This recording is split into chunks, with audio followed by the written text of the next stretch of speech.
புனித ரமலான் நோன்பு ஆரம்பிக்க போகுது. டயபெட்டிஸ், கொலஸ்ட்ரால், பிரஷர் இதுக்கெல்லாம் மாத்திரை சாப்பிட்றவங்களுக்காக இந்த பதிவு. காலை இரவு 2 நேரம் மாத்திரை போடுறவங்களுக்கு ப்ராப்ளம் கிடையாது. காலையில முதல் மாத்திரையை சஹர் சமயத்திலையும், 2வது மாத்திரையை நோன்பு திறந்துட்டு இஃப்தார் சமயத்திலையும் போட்டுக்கலாம். பிபி டேப்லெட், அதாவது ரத்த கொதிப்புக்கு மாத்திரை சாப்பிட்றவங்க காலையில சாப்பிட்டு இருந்தீங்கன்னா இந்த நோன்பு சமயத்துல மட்டும் சாயந்தரம் சாப்பிட்டுருங்க. ஏன்னா பகல் ஃபுல்லா ஃபாஸ்டிங்ல இருக்கும்போது லோ பிபி ஆகிறதுக்கு சான்ஸ் இருக்கு.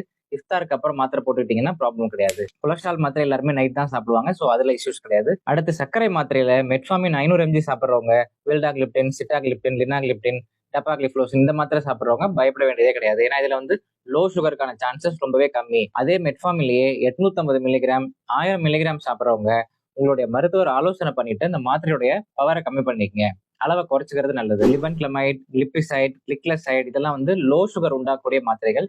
இந்த மாத்திரை சாப்பிட்றவங்க கொஞ்சம் கேர்ஃபுல்லா இருக்கணும்.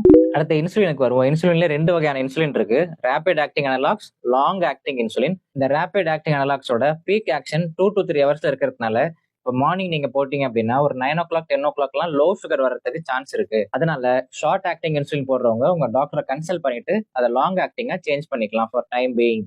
ஆன்மீக ரீதியா மட்டும் இல்லாம மருத்துவ ரீதியா ஃபாஸ்டிங் அப்படிங்கிறது நம்ம உடம்புக்கு ஏகப்பட்ட நன்மைகளை செய்யக்கூடிய விஷயம். Literally it repairs the whole body. Fasting சமயத்துல மருத்துவ ரீதியா வேற எதுவும் சந்தேகங்கள் இருந்தாலும் தாராளமா கேளுங்க.